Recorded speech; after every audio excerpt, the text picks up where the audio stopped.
നീതിയജ്ഞം എന്ന പേരിൽ സഭാ സംഘടനയെ ദുർബലപ്പെടുത്തുന്ന പ്രതിഷേധ പ്രവർത്തനങ്ങളിൽ ഏർപ്പെടുന്നവർ സഭയോട് ചെയ്യുന്ന അനീതികൾ കണ്ടില്ലെന്ന് നടിക്കാനാവില്ല. സീറോ മലബാർ സഭയിലെ മറ്റു 34 രൂപതകൾക്കും അനീതി എന്ന് തോന്നാത്ത കാര്യങ്ങൾ ഒരു രൂപതയ്ക്ക് മാത്രം ഒരു അതിരൂപതയ്ക്ക് മാത്രം അനീതിയായി തോന്നാൻ കാരണമെന്താണ്? വിശുദ്ധ കുർബാനയുടെ ഏകീകരണം മറ്റെല്ലാ രൂപതകളിലും സമാധാനപരമായി നടപ്പിലായപ്പോൾ ഒരു അതിരൂപതയിൽ മാത്രം ആസൂത്രിതമായ ക്രമസമാധാന പ്രശ്നമായി അതിനെ വളർത്തിയതല്ലേ അനീതി? ദേവാലയങ്ങളിലും പാതയോരങ്ങളിലും അതിരൂപതാ കേന്ദ്രത്തിലും സഭാ ആസ്ഥാനത്തും വൈദിക വസ്ത്രവും ധരിച്ച് പ്രകടനങ്ങളും പ്രതിഷേധങ്ങളും സമരങ്ങളും നടത്തി സഭയുടെയും പൗരോഹിത്യത്തിന്റെയും അന്തസ്സും അഭിമാനവും ഇല്ലാതാക്കിയതല്ലേ അനീതി?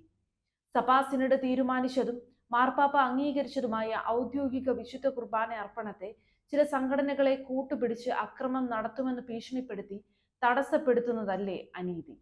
മാർപ്പാപ്പയെയും മെത്രാൻ സിനഡിനെയും ധിക്കരിക്കുന്നത് തങ്ങളുടെ ആത്മരക്ഷയെ അപകടത്തിലാക്കുമെന്ന് വിശ്വസിക്കുന്ന ലക്ഷക്കണക്കിന് വിശ്വാസികളെ ക്രമസമാധാനം തകരുമെന്ന് ഭീഷണിപ്പെടുത്തി നിശബ്ദരാക്കുന്നതല്ലേ അനീതി?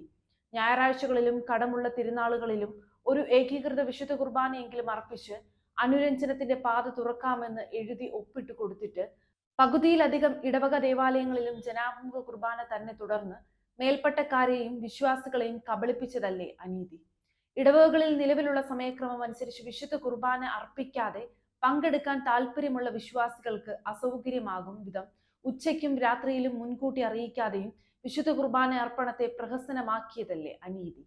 പരിശുദ്ധ പിതാവ് ഫ്രാൻസിസ് മാർപ്പാപ്പയുടെ കത്ത് അദ്ദേഹത്തിൻ്റെതല്ലെന്നും നൽകപ്പെട്ട വീഡിയോ സന്ദേശം അദ്ദേഹത്തെ തെറ്റിദ്ധരിപ്പിച്ച് നിർമ്മിച്ചതോ ആണെന്നുള്ള ബാലിശമായ വാദഗതികൾ ഉന്നയിച്ച് പരിശുദ്ധ സിംഹാസനത്തെ പോലും സംശയ നിഴലിലാക്കിയതല്ലേ അനീതി? സഭാ നിയമങ്ങൾ ലംഘിക്കാൻ ഡീക്കന്മാരെ പ്രേരിപ്പിക്കുകയും അതുവഴി അവരുടെ കുടുംബങ്ങളെ വിഷമത്തിലാക്കുകയും ചെയ്യുന്നതല്ലേ അനീതി? മാർപ്പാപ്പയുടെയും സഭാ സിനഡിന്റെയും കൽപ്പനകളെ പരസ്യമായി ധിക്കരിച്ചിട്ട് മാർപ്പാപ്പയോടൊപ്പമാണെന്ന് കപടമായി പ്രചരിപ്പിച്ച് അദ്ദേഹത്തെ പരിഹസിക്കുന്നതല്ലേ അനീതി? അതീവ ആദരവോടെ കരുതേണ്ട അതിരൂപത അധ്യക്ഷന്റെ ഭവനവും കാര്യാലയവും കയ്യേറി സമരാഭാസങ്ങൾ നടത്താൻ വിശ്വാസികളായ സ്ത്രീകളെയും കുഞ്ഞുങ്ങളെയും നിർബന്ധിക്കുന്നതല്ലേ അനീതി?